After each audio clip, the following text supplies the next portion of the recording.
Welcome, everyone. I'm Eric Brynjolfsson. This is the Digital Economy Lab Lunch Seminar. Our speaker today is Michael Luca. Michael is the Lee J. Steislinger III Professor of Business Administration, good Harvard chair there at Harvard Business School. And he's also a faculty research fellow at the NBER. His research and teaching focus on the design of online platforms, as well as ways that data can inform managerial and policy decisions. We welcome questions during the seminar. We'll try and focus maybe more on clarifying questions during his seminar, and then he's going to save 10 or 15 minutes for broader questions afterwards. If you're online, you can use the Q&A function there in the corner of your Zoom. And if you're here, just raise your hand and we'll come over and give you the mic. So speaking of the mic, Mike, welcome here. And please tell us whether or not Black ownership matters. All right. Thank you. All right, thanks everybody for coming. I'm excited to be chatting about this paper. This is a project we've been working on for a little bit now with my co-authors, Abhay Aneja and Oren Reshef. So the paper is Black Ownership Matters, Does Revealing Race Increase Demand for Minority-Owned Businesses? Feel free to jump in with questions or comments throughout. Let me just start with a little bit of motivation for my kind of personal interest in this topic and the way that I think about this broad agenda. So a little bit of my motivation can be seen in this Al Roth quote from 2002, where he says, the economic environment evolves, but it is also designed. And the work that I've been thinking about relates to these two broad shifts that have occurred in economics over the last couple of decades that have happened in parallel, but are related to each other in important ways. And the first is this idea of the economist as engineer. And that's kind of the Roth view that was in the 2002 article that sort of argues that we as economists could describe the world, but also develop prescriptions by taking a look at the institutional details in a context and kind of grappling with some of the thorny questions around them. The second literature that has inspired some of my work in this area is this idea of choice architecture, thinking about the ways in which decisions are affected not only by the choice somebody's making, but how the choice is being presented. This came about in the Thaler and Sunstein.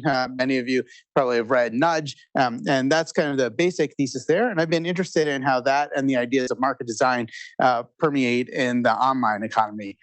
So my work within this, to zoom in a little bit more, is on economics in the tech sector. So I've been interested in the design of online platforms and ways in which economic insights and economics tools could help to inform the design of platforms. So here's a JEP article Susan Athey and I had written in 2019 that sort of describes what are the areas in which economics has come to play a role and the sets of questions that could help to guide tech platforms to have better designs. Often focus on understanding, but also helping to give insight into how to redesign a platform. The project that I'll be talking about today is on platform design and racial equality. So this is an intersection of two topics that I've thought about a lot over the years from different perspectives. Now, let me zoom into this project and a little bit of the backdrop for it. For a number of years now, I've been interested in this one feature of the internet and how it's evolved, which is the level of anonymity in transactions that we have. So we could think about some of the early platforms online. So think about the eBays and Amazons and Pricelines of the world. And there are a couple of important things that these platforms did. So one is that they gave more choices, helped to lead to lower distribution or lower prices, more product quality.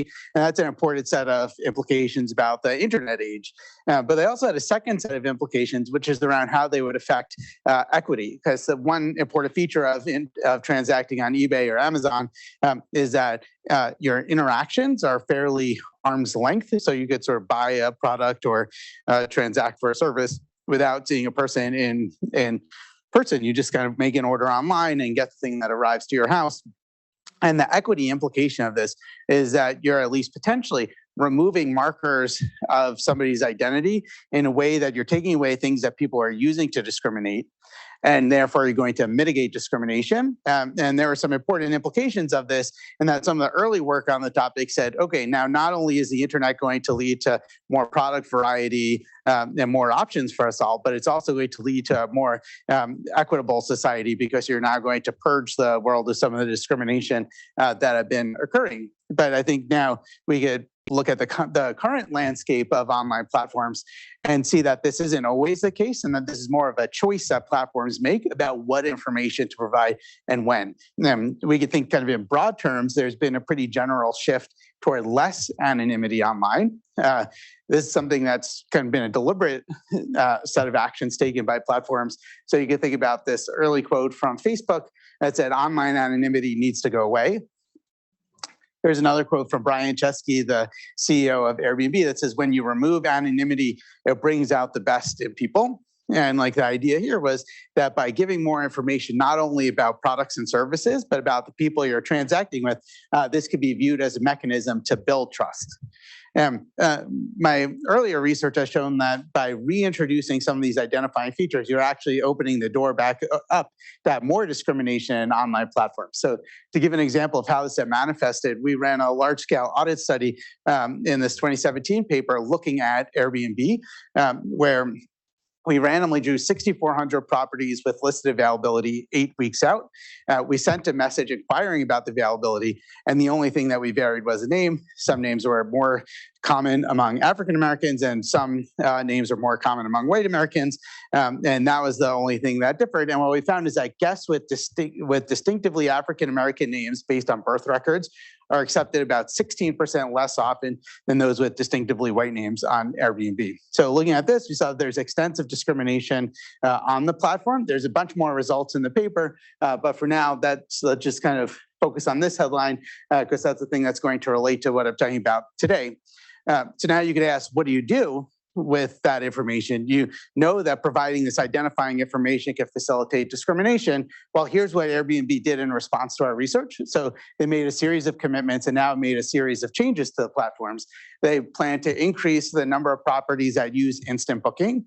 So instant booking on Airbnb allows you to transact without a host looking at your information first. So if you have listed availability, somebody could just do that. So instant booking has gone from low single digits when we started the project to now, I think more than half of properties are now instant booking. I'd have to double check on the exact number. They made new terms of service where they make people acknowledge discrimination policy. And they actually kicked off a bunch of hosts who didn't want to sign the policy. They help people find alternative lodging, and they developed a data science team to further study bias. Now, I want to focus on the connection between these changes and anonymity, because I do think that's an important part of the change. How much do you want to give identifying information about a guest or a host? So one of the big changes they made after our paper was they just got rid of profile photos for guests until after you've made the transaction. So a host needs to decide whether to accept your reservation request or reject it, and only then will they see your information. Or only then will they see your picture. Last Oregon, they went even further and said, okay, well, last January in Oregon, they went even further. So in response to a lawsuit, they said, okay, well, not only should we not show pictures, but let's run a pilot. And they committed to doing this pilot where they would only show initials for guests until after a booking decision is made.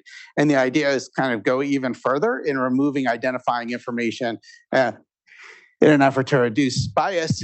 And the lawsuit was alleging that people were getting discriminated against on the basis of their names, which is consistent with what we had saw in our research. So now let me zoom back out a little bit and think about the broader landscape of blinding and discrimination. So if you look at Airbnb, online platforms more broadly, a step that people have taken to say, how can we reduce bias, is just to blind transactions where feasible. This actually has been raised before. So there's a orchestra study that looked at the change in gender composition of orchestras over time. And one change that they pointed to is that instead of auditioning where somebody could see you and hear you, they started putting screens at some steps in the process to blind the audition. And this well-known paper is called Orchestrating Impartiality, the idea being that you want to blind things to the extent possible to remove bias. Labor markets, this has come up as well. So people have thought about how to incorporate this into hiring decisions. So there's a platform called Applied that does a version of this, and other hirers have tried to blind in various ways. And across all of these settings, there's a pretty simple idea that's at play. Identifying information is the thing that's going to facilitate discrimination, and therefore, by removing identifying information, you can mitigate bias and remove it from some of the transactions that are happening. And here, kind of across all these, you're reducing discrimination by reducing the salience of race. Eric.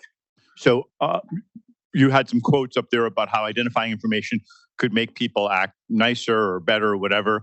So are you going to talk about the sort of the pros and cons of identifying information? I mean, you can see some of the negatives that you just described here, but are there trade-offs that? Yeah, so you could think, so if there were no trade-offs, or if there were no perceived trade-offs, at least you would imagine that Chusky and Airbnb would have never wanted to show this information to begin with. So the thing that Airbnb was trying to do, at least, was trying to build some sort of sense of connection before there. Now you could look at this and say maybe there's other ways to build connection, either by beefing up the reputation system, giving more structured information about a person, or even just giving like a name and a picture after you've made the yes/no decision and trying to build parts of the connection there. So at least the perception of the trade-off on the part of the leadership team at a company like Airbnb would be that providing this information may help to either facilitate a sense of trust or a sense of connection between a host and a guest.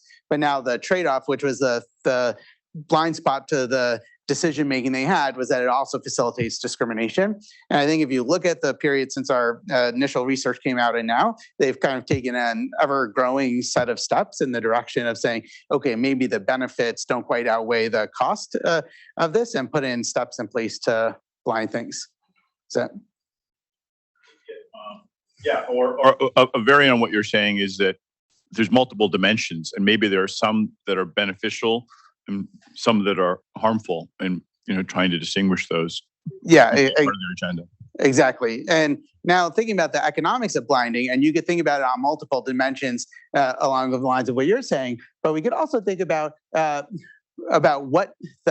bias looks like, and what does it mean for there to be anti-Black bias in a given context. It's not the case that everybody has the same level of discrimination, the same set of preferences, and really kind of what's going on underneath the hood of this is that there's some average level of bias against whatever the marginalized group in a given context is that people are acting on. So we get things specifically about race and anti-Black bias, and on average, in lots of settings in the US, there's anti-Black bias, but not everybody wants to act on that bias. And in fact, if you think about the full distribution, there's some set of people who might want to take actions that will support Black hosts, the Black guest, the Black business, and other people who would want to take an action that would create harm or discriminate against the business owner or somebody who's a guest on a platform.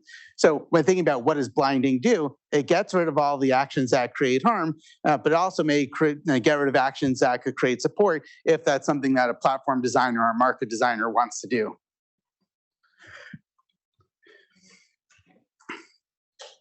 And of course, if you think the average level of bias is going to harm a group, then blinding on average is going to mitigate that harm. So in this paper, we're exploring a different approach that platforms and businesses have been thinking about recently, and sort of argue that even in a world where there's anti-Black bias on average, making it easier to identify Black-owned businesses can, in some situations, increase demand. And we're essentially going to look at case study of that and empirical evidence on how that plays out and where that demand seems to be. The second part of the project is thinking about the perspective of a platform designer and how you can make changes to leverage pent-up demand to help marginalized groups. So that's kind of the two sets of questions we'll be thinking about in the background in this paper. So the empirical context is looking at a change that was made on Yelp. So in June 2020, Yelp launched a Black-owned business feature. Essentially, they allow Black-owned businesses to opt in to be labeled as such. And if they're labeled, two things happen. One, they get a badge on their page, and two, they get included in a search where people go look for a Black-owned business and get returned a list. So the second part of this, which is an important part for the purpose of this talk, is that it allows consumers to search for Black-owned businesses near them. And you can think about this as reducing the costs of for users that are looking to support a Black-owned business. So how might this fit into the full kind of distribution of racial attitudes? There's going to be some people who don't want to search for Black-owned businesses, And there are some people who do want to take the time and to do that. And what this is essentially doing is reducing the search costs who want to identify and support a Black-owned business. What about that? So if somebody had anti-Black bias, why wouldn't you just go and use this feature and search for the opposite? Yeah. So the interest. So you could think about this in the context of a broader search. So suppose that you're looking for a restaurant and you wanted to avoid a certain restaurant. You're actually giving a lot of extra search costs to somebody who's on this side trying to do that, rather than someone who wants to just find a Black-owned business. If you want to find a Black-owned business, you get your list and you choose among those businesses, and maybe you support by or you search by rating. But if you're on this side, you're going to have to do that search to figure out which the Black-owned businesses are, and then do whatever search process you have to identify, to know that you find a high-quality business, but also that you're avoiding Black-owned businesses. So essentially, you're creating extra search. It's more of a search friction on this side of the distribution than it is on that side of the distribution. Okay. Now, Yelp is not the only company doing this. As part of a broader movement we're starting to see businesses do, where they're trying to find ways to highlight or reduce the cost of finding Black-owned businesses. Let me just give a couple of quick examples. So this is from Instagram. And you can see here, we're making it easier for people to discover Black-owned businesses. And the headline here, amplifying Black-owned businesses on Instagram. DoorDash has something similar. So we stand with Black-owned restaurants. Supporting Black communities is an ongoing effort that demands thoughtful, meaningful action. So trying to do something along the same lines. This is from GoPuff, Say Aloud, Black Excellence. So they also created a badge where if you're searching on GoPuff, you could identify products that are from a Black-owned business. Instacart has something similar, amplifying Black-owned brands on Instacart with new $1 million advertising initiative, looking to help make it easier to find Black-owned businesses. And this is just a sampling of it, but you see this at a growing set of companies. Target, for example, will have a pillar dedicated to products from Black suppliers. And other companies do the same. So let me give it a sense of where we're going, a quick preview of the analysis, a quick preview of the results, and then I'll dive into some of the details. So the analysis, essentially, we're going to run a difference in difference estimation here. And what we're going to do is compare the demand for businesses after relative to before the feature being introduced for Black-owned restaurants relative to other restaurants. So all this is going to be looking on Yelp. All this is going to be looking at the launch of this feature to identify Black-owned restaurants. We have two sets of outcomes. Think about it as one set of outcomes are things that we get directly from Yelp platform data. So that would be things like the clicks on the business, orders via the platform, and then all that kind of stuff. You can imagine like reviews as well. The second data set we're getting is we were interested in the broader impact on businesses, and we don't think we quite pick all of that up through the Yelp data, but we merge it with SafeGraph to get a separate data set that gets visits to the business, and then we can see how much foot traffic is coming in afterwards for businesses that got the label versus other businesses. Okay, and we're going to look at the main effect, and then we're also going to look at heterogeneity. And when thinking about the heterogeneity, we're going to have a couple of different dimensions we're looking at. So mainly we'll be looking across neighborhoods, and then look at variation in things like racial attitudes across neighborhoods and see if the effect is larger and smaller in predictable ways. Then the second thing we're going to be looking at is who the marginal customers coming in are. Are the marginal customers more likely to be Black or less likely to be Black than the customers that were already coming in prior to the feature? Okay, quick preview of results. So the main result here is that the new feature did seem to have a meaningful impact on demand for Black-owned businesses. We see it both in the Yelp data, so on orders, deliveries. We also see it in the SafeGraph data, suggesting that there was a broader increase that was happening off the platform as well. But the effects were pretty heterogeneous. So thinking about this, for example, if you look in a majority Republican area, there was essentially no effect, and there were very large effects in majority Democrat areas. So the effects were larger in Democratic-leaning areas. We also merged in implicit bias data, so IAT scores at the geographic, so mostly at the zip code level. I'll get kind of more into the details of what that merge looks like, but we get regional variation in IAT scores and see that there's a larger effect in neighborhoods that have less anti-Black bias. And then finally, we're going to see that new customers of Black-owned businesses after the feature was introduced were more likely to be white relative to prior customers. So that the marginal person being brought in is more likely to be white relative to the average person that was already going to the restaurant beforehand. Okay, so let's give a little bit of a sense of what the feature looks like and a little bit more on the data here. So the new Black-owned business feature, when it got launched, essentially looks like this. You go to your search on Yelp, and you could search the way that you would usually have searched, but also you'll see that at the initial launch, at least, there was this extra button that you could click on that would get you to a list of Black-owned coffee shops, restaurants, whatever it is that you are searching for at the time. To give a sense, there's two ways that you got onto this list. The first way that you got onto this list was having this badge, the thing that you opted into. And the second way is if people were mentioning Black-owned in the reviews, and if enough people mention it, you would get into this list as well. So this is an example of two restaurants that were on there. Now we can think, what exactly is this feature doing in terms of affecting demand? Well, here's Ula Cafe. This is a Black-owned restaurant near where I live, and there's three ways that people commonly got there. So this is just kind of the common ways that people are searching and finding Ula Cafe. You'll see one is that people were just looking for a Black-owned restaurant in Jamaica Plain. But people were also getting there through all the usual channels that people already would have gotten to a restaurant on Yelp, looking for a breakfast sandwich in Jamaica Plain or a coffee shop in Jamaica Plain. Yeah. Could you say a little bit more about how they defined the groups that were Black, or the businesses?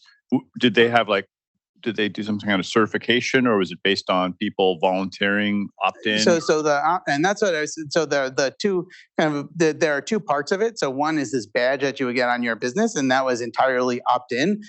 So you would say, I'm a Black-owned business, and then anybody could just say that. Yeah, anybody could just say that. So they didn't sort of say, no, I do or don't believe that you're a Black business owner. The second is if you have enough reviews saying that it's a Black business, then you would get onto this list. But then you would not get the badge. Okay, so what a business engagement look like? And this is exactly, I think, the question you're getting at. Businesses opt in, but also appear through the text. So we basically have two sets of businesses, these early adopters, the people that were on at the time of the initial launch. And we basically could do a non-staggered DID of the timing of the launch and look at businesses that got put on relative to other businesses. But we also have later adopters that we could look at that were added kind of over time, either because they opted in or because more reviews were saying it.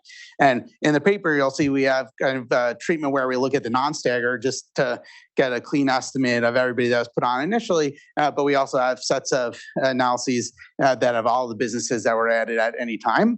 Let me just give a little bit of a sense of kind of what that adoption pattern looks like. You'll see here there's a big cluster of businesses that got added at the get-go, and then smaller numbers of businesses that have been added over time since the feature launched. Now we can think about it not just from the business side, but also from the consumer engagement side. Essentially, we're going to be looking at people who did a search for Black-owned restaurants and then ended up or clicked on the Black-owned restaurant button. In principle, somebody could have been doing another search and sort of dug down and saw the badge on the business as well. But kind of primarily, I think our results are driven by increases in search for Black-owned businesses and finding it through that. So our data, it covers 7 markets. So we look at San Francisco, LA, and these are kind of metro areas, not just the city itself. New York, Minneapolis, Atlanta, Chicago, and Houston. We basically are looking at almost 2 years, so April 2019 to August 2021. And our final sample is about 40,000 businesses, 843 of which are Black-owned. So looking at this, there's not that many Black-owned businesses either on Yelp or just kind of in the small business landscape.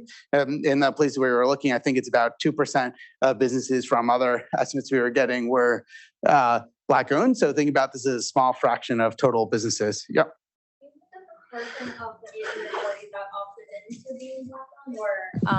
Were found by the reviews?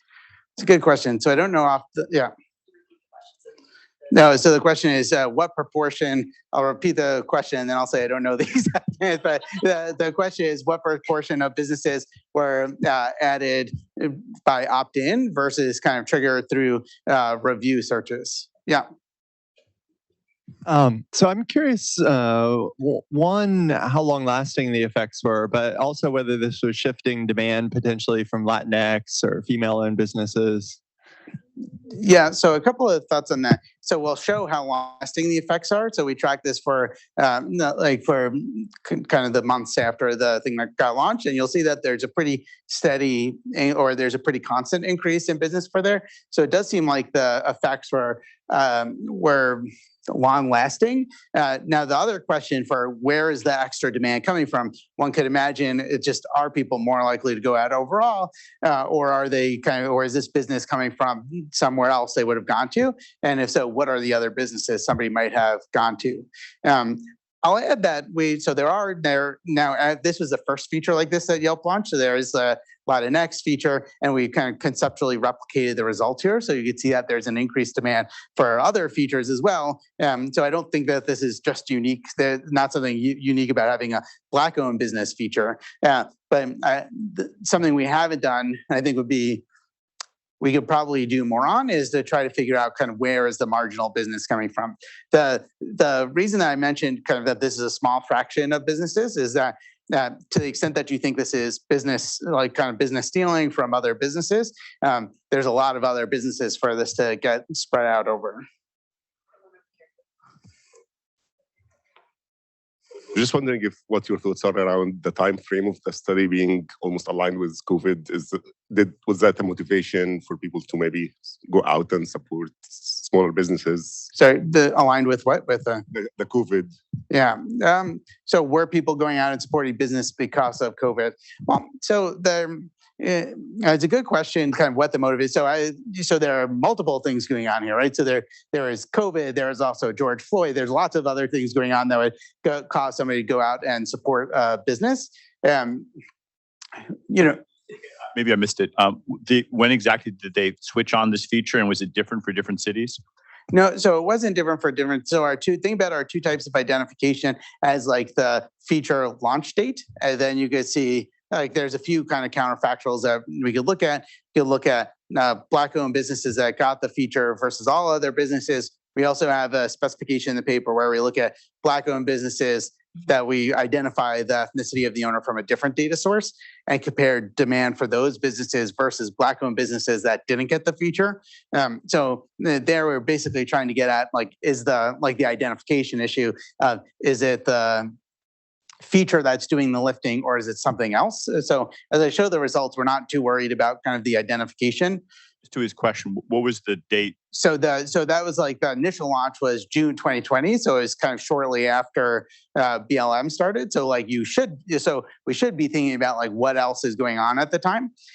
Now, where I think that matters the most is thinking about how to generalize this effect, and is there something unique about that time that sort of would lead people to use a feature like this? And there are a couple of things that we could say about this. One is kind of looking at the other features, so not Black-owned businesses, but looking at Latinx-owned businesses and see are you seeing similar patterns relative to Black-owned business? And the other specifications that we have are looking at businesses that got added initially to businesses that were added in the months after that.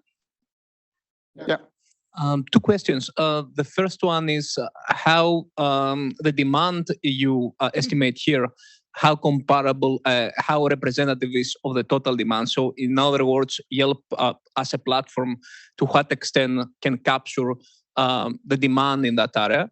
And the second one is on if before the feature, by clicking the website, could I really see if it is Black-owned or not? Because then the ratio of website clicks with the orders could also be meaningful to evaluate. Sorry, so like the first point I get. The second point is that to the extent that you could identify a business before, then what's the? Yeah, so the second point is by visiting a website before the feature, does not participate in the Black-owned thing. If I can tell whether it is a I see what you're saying. So if you're identifiable in another way, do you also kind of see spikes in demand or exactly? Yeah. So that's both good questions. So on the first question, this is why what I was getting at before when I said we're going to look at on-platform transactions. But then the challenge, like looking at any funnel like this, is trying to figure out what's the aggregate? If one cares about the aggregate impact on demand, you would want something that's kind of closer to the end outcome of interest. And this is what led us to get SafeGraph data. Now, SafeGraph is not from Yelp, so that's kind of a separate data based on foot traffic coming through cell phone pings. And that gives us another proxy. So essentially, we're interested there in getting some sense of how does this action that's happening on Yelp affect the full demand for the restaurant? And you'll see, I'll show in a little bit, you still see big increases there, but the increases are much smaller than looking at the Yelp only transaction. So you could think about that whole funnel of there's a big impact on people that are using Yelp, but not everybody's using Yelp, but there's still a notable impact on demand overall. And in terms of the second question, how much can you see a business? So in principle, you might be, especially say for ones that already had Black-owned mentioned in reviews, if you do enough digging, you could, in principle, identify the race of some of the owners on there. But I guess my sense is that it wouldn't be super easy, and this makes it dramatically easier to identify race. Okay. So just to give a sense of what we're doing. So again, it's just reiterating the identification strategy. We're just comparing the demand after the feature relative to before. Here I'm going to show all the Yelp data. Then we'll show the SafeGraph progressions. So we're looking at page views, website clicks, calls, orders through the platform, and total dollars ordered. Everything I'm about to show is at the restaurant week level. And then we're using, of course, an exact matching with zip code, cuisine, rating to nearest star, chain. And here is just to try to make sure we're getting similar restaurants that we're comparing to. And then for robustness, we're going to focus on businesses that opt in from the beginning. Now, when thinking about identification, you can think about two different types of things you're worried about. One is just, are we picking up the causal effect of this, or our business is doing something else at the same time? There, I like this sample of just looking at the non-staggered DID of the initial businesses, but you also might be interested in this question about how are social movements changing over time, and would you expect the feature to have a different effect? And there you might be interested in the later adopters and what the impact there was. Eric? So I know like some platforms like OpenTable have some restaurants, not others. Does Yelp sort of cover all restaurants? Sorry for not knowing, or are there some that are just not represented at all? So it's not 100%. So it's not like 100% of restaurants are on Yelp. Opt in, right? I mean, anybody could be So anybody could be listed on Yelp. So it would likely have a lot more restaurants than an OpenTable, like something that's more just. I think would there be like a group that was not affected by this that I mean, I guess they could not have the badge, but like a Black-owned restaurant that somehow wasn't. So that's the Nets data. So it's our Nets is the other survey data we got that allowed us to see Black-owned businesses that it's not just that they didn't have the badge, they wouldn't have been triggered in the search too, because nothing on there would have been identifying them as Black-owned. So the second counterfactual we have, and that's where, like, essentially what we do is we find a set of Black-owned businesses that got included in the search afterwards, a set of Black-owned businesses that were not included in the search afterwards, and look for the spike in demand for the ones that were included relative to others. Okay, so just here's the results, and I think this sort of gets at a bunch of the questions that were coming on. You could see kind of the weeks before, the weeks after. This is normalized to 0 right here, so you'll see kind of like 0 at this point. Then what you'll see is that kind of across all the outcomes, and you could sort of pick your outcome of interest, that there is a pretty sizable increase in activity right after the feature was launched. You see for page views, website visits, calls, orders, and revenue to the restaurant. Great. Here's just kind of the regression form of that. And this here, I wanted to put the dependent variable means just so that people could see that there's actually a large effect given the base rates of visits that are going through the platform. So if you look at this, it's base on average, a restaurant in the sample was getting about 70 visits a week. And the restaurants that got treated got about 56 more visits in a given week. Yeah, so now we can think about that, and this is kind of returning to the initial point I made. This is a small share of businesses in the context of the whole business ecosystem. What's happening here is you're giving a lot of extra space to a relatively small set of businesses, and that's why we're seeing large treatment effects here. You can also see almost double the number of website visits, like 2/3 more calls to the restaurant. We're seeing like substantial increases in orders and substantial increase in revenue, and maybe slightly smaller as you go down the funnel. Okay, here's a non-staggered DID. So if you're trying to think like, why are businesses opting in, and shouldn't we just look at ones that were opted in from the beginning and do this all non-staggered? So we run the same specification for only businesses that were in that first set that were on from the get-go. And you can see kind of comparable results here. Not everything is like so not everything is the exact same magnitude, but you can see kind of ballpark, like these are comparable numbers of baseline page views and comparable effects. Using the non-staggered, you actually see slightly larger effects from depending on which outcome you're focused on.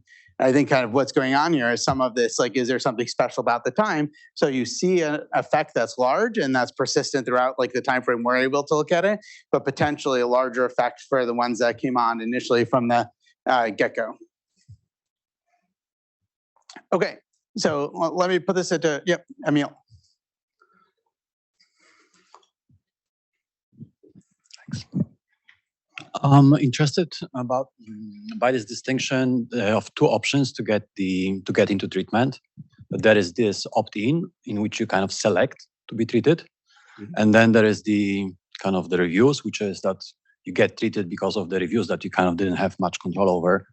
So I was wondering whether you have the results that kind of compare the two groups. For the two groups, yeah. So we do have them, and we see the effect for both of the groups. So the question's like, do we see the same effect for businesses that opted in versus for people that were on because of reviews?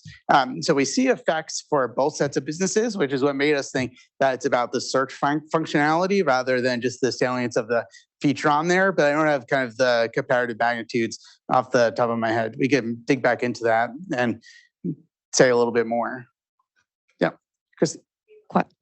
We have a question from online. Emma Van Inwigen asks, these estimates are before, after, and Black-owned businesses with button to Black-owned businesses without button, right? No, so this specification so we have in the paper version that is that. The version that I just showed is compared to all other businesses. So it's Black-owned businesses before versus Black-owned businesses, or so Black-owned businesses before versus after compared to all other businesses before versus after, and then kind of controlling using CEM for all the stuff that I had put in there. Got it. Thank you. Within that, roughly what it is within the button, or does a button make a difference? And so the effects were bigger. So they're like the difference, it's noisy to kind of say what the difference is, but with the button is a larger effect than without the button, but kind of the magnitudes I would want to check before kind of saying what the exact difference was. Yep.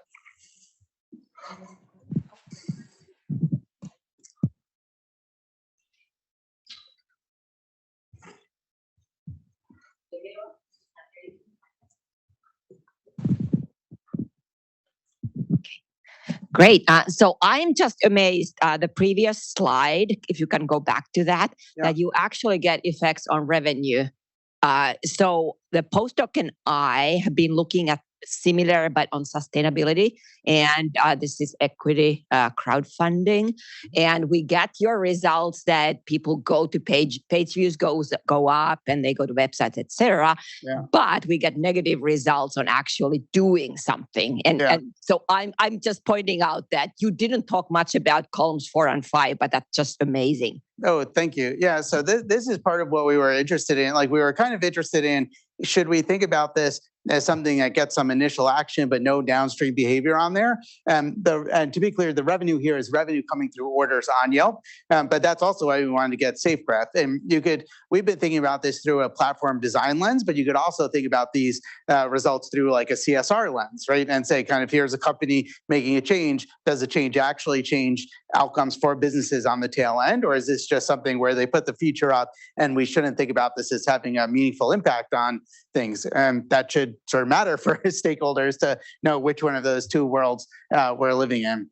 And then we see, let's see if I think I'm going to show it, but we see about a 10% increase for these businesses using the safe graph data too. So the effects aren't as large, like you kind of see it come down as we go down the funnel, but at every stage of the funnel down to safe graph, which we think is pretty good proxy for total demand at the restaurant, we see pretty large spikes in demand as a result of this. So now we can put this kind of back into the context of the literature. The existing literature has essentially largely shown that making race salient increases discrimination, typically against historically underrepresented groups. You can think about our results. You can think about Bertrand and Mulanathan. You can think about the Ian Ayres et al. Paper on eBay. You can think about like the paper looking at Craigslist, the visible hand. And across all of these settings, usually when you do things to sort of make race more salient, you see that it actually harms Black users rather than helps them. But here we're seeing that making race more salient seems to increase demand for Black-owned businesses, which suggests that there's more nuance to the implications of design choices. And if depending on the objective of the platform designer, you'd want to think about the full distribution of racial attitudes and kind of how different design choices will interact with that. Okay. So now we could get into some of the heterogeneity, because I think this helps say a little bit more about what's going on here. So we interacted with the rating of the business, because you could imagine a world where just people want to go out and support a Black-owned business, and it doesn't really matter what the business is. Here we see actually, though, that it does interact with rating. So it seems that people are looking to support a Black-owned business, but then they're also kind of doing the typical search. Somebody would look, let me find a high-rated business that's serving food that I want to be looking for. One thing that's come up in this is kind of thinking about what is the search model, or what is making somebody go out and do this. And you might imagine that it's kind of about cuisine or authenticity, or that some kind of interaction going on there. So we looked a little bit at this and interacted our effect with cuisine. We actually find that the effect is there even for a Black-owned restaurant that serves Asian food or European food or Central American food. So we don't think that it's something about authenticity, cuisine, or some other information people are trying to get from the race of the owner. It really does seem to be about support for Black-owned businesses. Now we can think a little bit about mechanism. So what is it that people are trying to do, or kind of where should we expect this result to be largest? And again, we're looking at two things here. So we look at the characteristics of the area. So largely looking at neighborhood demographics, political preferences, and then IAT data, the characteristics of the reviewer. So this isn't kind of a perfect proxy for the race of restaurant goers, but gives us some sense. And here we wanted to see, is the effect largely driven by homophily? So does it seem that this is amping up kind of in-group preferences, where you have more Black customers coming to support Black-owned businesses? Or does it seem to be some sort of allyship, or some non-Black customers and disproportionately coming to get it? So we'll be able to get a little bit at this from looking at the composition of Yelp reviewers before and after. So why do we look at political preferences? This isn't in our research. This is just a Pew survey that breaks out support for the BLM movement among white adults who are Republican-leaning, Democrat-leaning. Then you see there's just very different levels of support in the US for BLM movement, which kind of might make you think that the extent of pent-up demand to different areas might be very different for a feature like this.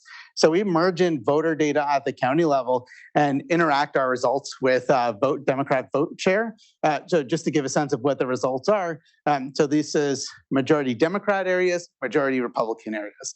Now what we find is that there's large positive results in majority Democrat areas, but basically no result or no impact in majority Republican areas. And this is interesting for us for a couple of reasons. So one, it tells us a little bit about mechanism. Two, it also tells us that it's not just that you could put a feature for anything and raising the salience of something is going to lead to an effect. It seems that this really needs to interact with underlying preferences. The second way we could think about underlying preferences and racial attitudes is kind of directly measuring it. So now there's a number of ways that one might kind of proxy for it, but it's pretty hard to understand the racial attitudes in an area. So the thing that we've done now, a couple of other papers have started to do as well, is kind of look at regional variation and implicit association test scores. So for people who don't know the IAT data, so this comes from Project Implicit. So this is a self-selected sample of people who take an implicit bias test. So this is kind of far from a perfect measure, but the idea is to give you some sense of the variation in scores of people doing it. We don't really know why people take the test. Some might be through an employer or through a class. Someone might have just read about it or learned about it and take it. So this is a very crude measure of racial attitudes in an area. But at the same time, it gives us the opportunity to sort of directly measure variation in racial attitudes. So about the IAT, so the IAT asks participants to sort words into categories, often combining categories together. And the basic intuition of the test is that participants who could sort words more efficiently when the different categories are more associated. So just to give a sense of what that might look like, you might imagine telling people press E anytime you see a word that has a bad connotation, or you see white people, a picture of a white person, and press I for good or black people, and then you kind of measure the speed at which people are clicking E and I, and if they're associating bad with white people, then that's going to be quicker for them to sort than if they're associating good with white people and need to then sort of figure out, kind of switch their mind to click on E for one or the other. So about the data that we had, we essentially just got this at the zip code level. This is through the Project Implicit data that's now publicly available. So we have zip code level data that is combined if there's fewer than 50,000 people in a zip. So that was just a requirement of their IRB. Mean of 0.3, standard deviation of 0.085. So the range of values we have at the zip code plus level is from minus 0.24, which is racial preference for Black Americans, to 0.52, racial preference for white Americans. And these build on individual scores that are then aggregated up at each zip code level. And you can see that we basically get similar results to what we see looking at the voting patterns. We see that there's large effects overall, but that they're quite heterogeneous by area. So kind of think about the mean here as 0.3. And again, the standard deviation is 0.085. And that could give you a sense of how much variation is coming from variation in racial attitudes.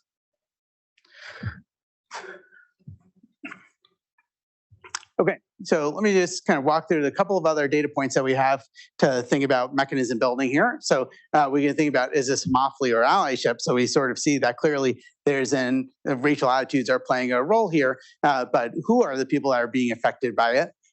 You can imagine if it's amped up homophily, that it would be Black customers would be more likely to support Black-owned businesses. If it's some version of allyship, then we should expect more non-Black customers who want to support Black-owned businesses. And we have two tests that we do for this. One's at the geographic level, so we could look at neighborhood demographics and see, is the support larger in predominantly white neighborhoods or predominantly Black neighborhoods? And the second test we have is the racial composition of restaurant goers. So we don't know all restaurant goers. What we know is people who are leaving Yelp reviews over time. Okay, so here's a neighborhood demographic. So what we see is that the effect is larger in whiter areas, and in predominantly Black areas, there's much less of an effect. So this suggests that it's not just being driven by Black restaurant goers who are going out and now supporting a Black-owned business. The second test here, the race of restaurant goers. So we started now we have more than just the Atlanta area. We started by collecting reviewer data from Atlanta, but now we have more reviewers, and we use deep face to infer the race from the picture and basically break it into Black and non-Black, so kind of all other races. And we drop reviews that had ambiguous race, and that in our initial sample left us with 1,000 plus businesses, 133 of which are Black owned. And this gives us some signal of kind of who the marginal reviewers are. And what you can see is that after the feature was introduced, the likelihood, the probability of a reviewer being white goes up. So looking at that, it seems that consistent with heterogeneous neighborhood results, that it's not that it's bringing in extra homophily into the demand. It's that it seems to be some version of allyship where white, predominantly liberal customers from areas where there's less bias on average seem to be going and using the feature and then demanding to or wanting to support Black-owned businesses. So now let's just zoom back out a little bit and give a little bit of a recap and some interpretation. So what we're seeing here is that making race of Black business owners salient can actually increase demand, but we see that the effect varies a lot. That depends on political ideology. It's driven almost entirely by left-leaning areas. The support seems to reflect allyship. It doesn't seem to reflect monopoly, larger and predominantly non-Black areas, and that marginal customers are less likely to be Black than the average customers who are already going to the restaurant beforehand. Now we get sort of zoom back out to where we started on the evolving views of on anonymity and on bias. If you think about this earliest view of equity and the internet age, you would think the internet can make transactions more arm's length, and there was some early potential of that could reduce bias. And if you think about how the internet had evolved over time, we saw like fewer arm's length transactions, more information about buyers and sellers that were put alongside images of products and services. And this has reintroduced bias into markets that sort of worked hard to reduce it. Here we've argued and we've seen in practice that reintroducing anonymity can potentially be a helpful step. So we find it, we proposed it. It's also consistent with things like the orchestra study, where removing information about racially identifying characteristics of a person has the potential to reduce bias.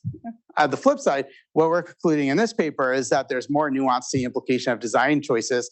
What you want to think is about how to design platforms to achieve kind of the broader goals that a platform might have. So we're not saying here that racial bias is not prevalent. Obviously, this can happen even in markets where there's remaining racial bias, and targeted anonymity can help.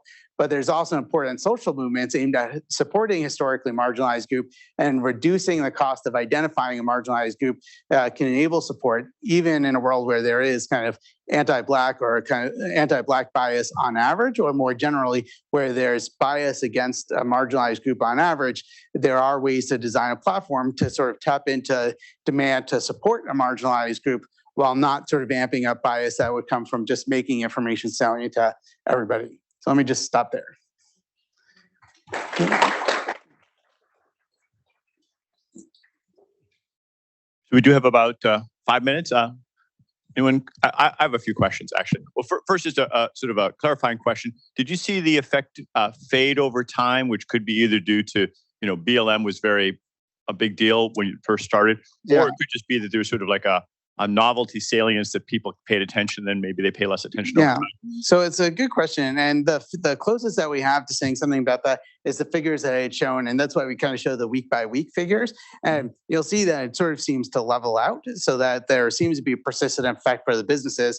At the same time, a second way to look at it is kind of those businesses that were put on from the get-go and businesses that were added later, which is a slightly, slightly different question. So like the same business that was put on early might have a big effect, but then you check them a year later, are they still getting? There's a huge effect. It was like a doubling of the number of page views. Were they still getting a doubling, or was it sort of something? So we basically showed like a year out for those businesses, right? So remind me. So something like 40 weeks out, you could still see that there's a big increase in total demand for those. It didn't fade. For those businesses. Now, kind of the other way to think about it, which we don't have like a full answer to, if you were to look at businesses that got added now, are we in a different enough time that you would see much smaller effects than you might have seen at times where this was more salient? Yeah. So a core question that you sort of framed it was like, sometimes salience can be harmful, sometimes it can be beneficial. Can you explore that a little bit? We talked a little bit about, you explained a little bit that maybe depending on how you structure the platform, you can make it easier for beneficial uses to be searched for and harder for harmful searches. Is there a lot of thought about the design choices that amplify one versus the other use of the data? No, it's a good question. And, we don't have a ton of data on like all the different ways one might design something like this, but the one thought experiment, at least, is to think about, suppose that instead of doing kind of a feature like businesses are doing now, that's like, allow somebody to search for Black-owned businesses or kind of creates a search type functionality. another way you might have gone about it is just to put like names and pictures of a business owner on every business's page. And my guess is there's at least some possibility we would have just recreated the results we saw on Airbnb and elsewhere if you do that. So I think there's a couple of things going on here. One, you're making it easier. Is the badge always there? Like if you're just searching just for Mexican food or whatever, some of them will have a badge, black owned, some won't. So the badge will be there, but the badge is not super prominent. It wouldn't be on kind of the main list page. You'd really have to kind of click on the restaurant and kind of like dig down to see the badge. And is it your conjecture based on all the research you've been doing that if you made it really salient, you might get that opposite effect that you showed earlier? Yeah. So, and this is kind of stepping outside the data a little bit here, right? But my hypothesis, which kind of one could test, right, is that if you were to show names and pictures alongside every restaurant, you might see a different effect here, and you could think about what's different. Kind of what you found in the earlier research. Exactly. So I think kind of the way that I sort of square the two sets of findings is that if you just make race salient to everybody, you're going to tap into whatever the average level of bias is in an area.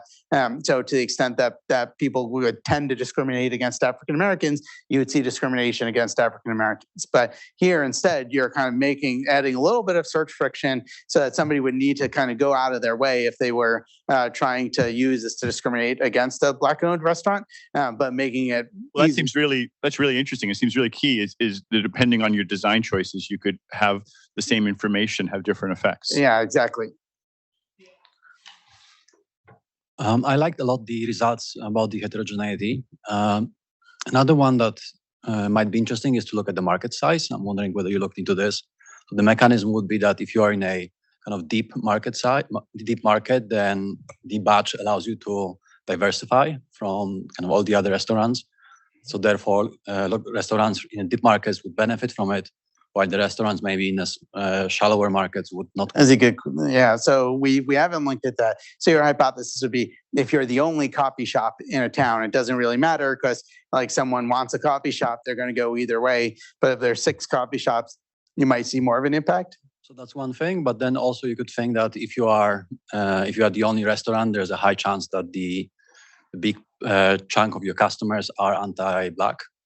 While if you are in a big restaurant, in a big city with a lot of customers, you can maybe focus on a niche. I see what you're saying. Yeah. Yeah. So we haven't looked at that, but we could dig more into it. Other question? Yep. All right. I think you previously mentioned you had to get a certificate from the platform, right? Some of the Black-owned business got certificate. I'm wondering for the supply side response. I guess it's hard for non-Black business to pretend to be a Black business. But if the effect is so large, I guess have you checked whether there's a supply response, or at least they try to hire more Black employees? So we haven't checked it in part because it's pretty tricky so we don't know kind of we mainly know the ethnicity from this feature. We have some other data that we were essentially treating as a superset. But the other data we have is also a noisy measure of it. So we could potentially look a little bit more. But the problem is, even if we see that there's a Black-owned business that's labeled business labeled as Black-owned in our data, but not in the other data is also noisy. So it'd be hard for us to know if there's kind of some type of gaming going on. Yeah, thanks.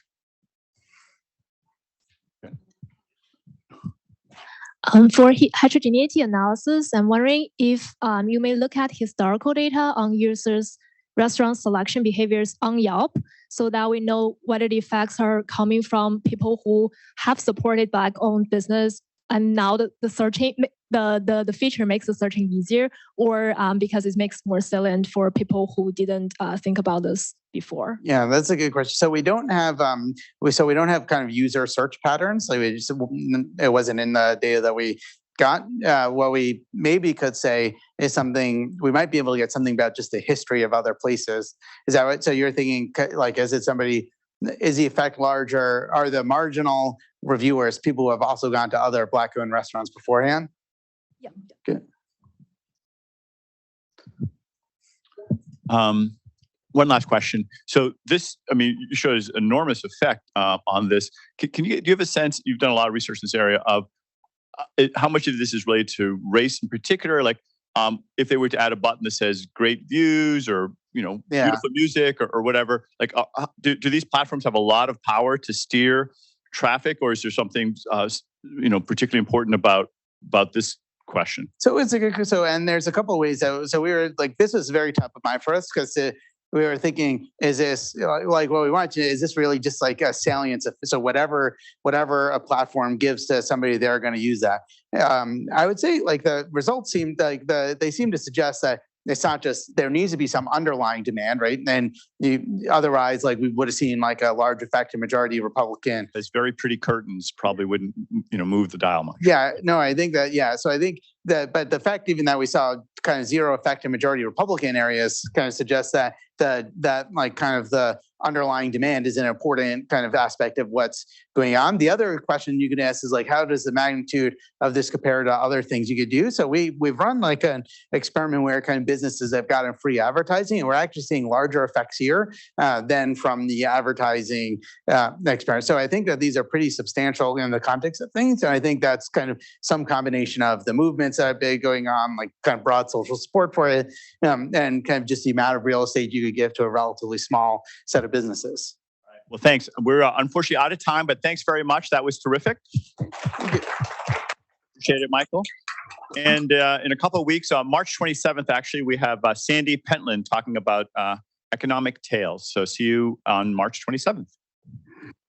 Thanks again.